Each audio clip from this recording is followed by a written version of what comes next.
Vote পরবর্তী হিংসা রুখতে এবার কড়া অবস্থান নিল সুন্দরবন পুলিশ জেলা। বুধবার একটি সাংবাদিক সম্মেলনের মাধ্যমে সাধারণ মানুষকে সতর্ক থাকার এবং যে কোনো প্রকার হিংসাত্মক ঘটনা থেকে বিরত থাকার আহ্বান জানান সুন্দরবন পুলিশ সুপার বিশ্বচাঁদ ঠাকুর।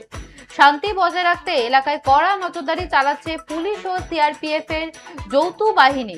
প্রশাসনের উচ্চপদস্থ কর্তারা এই বৈঠকে উপস্থিত থেকে স্পষ্ট জানিয়েছেন, কোনোভাবেই অশান্তি বরদাস্ত করা হবে না। পরিস্থিতির ওপর প্রতি মুহূর্তে নজর রাখছে সুন্দরবন পুলিশ জেলার বিশেষ টিম।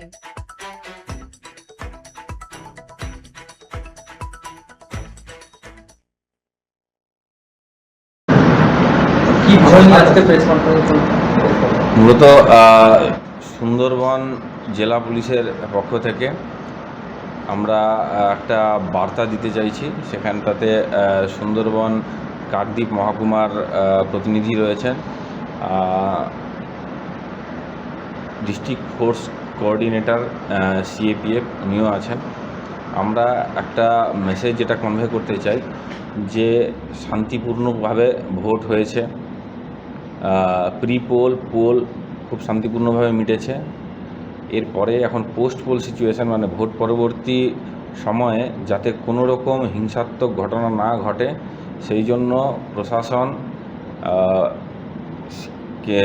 সিএপিএফ আমরা সবাই সজাগ রয়েছি এবং সকলকে একটা বার্তা দিতে চাই যে কেউ কোনো রকম ভোট পরবর্তী হিংসার ঘটনায় জড়াবেন না।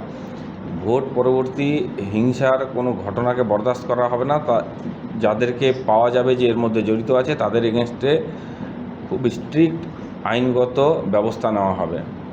আমরা প্রশাসন, আধা সামরিক বাহিনী সকলে মিলে নিয়মিত আমরা টহলদারি করছি, আমরা প্যাট্রোলিং করছি, তো যাতে কোনো রকম হিংসাত্মক ঘটনা না ঘটে।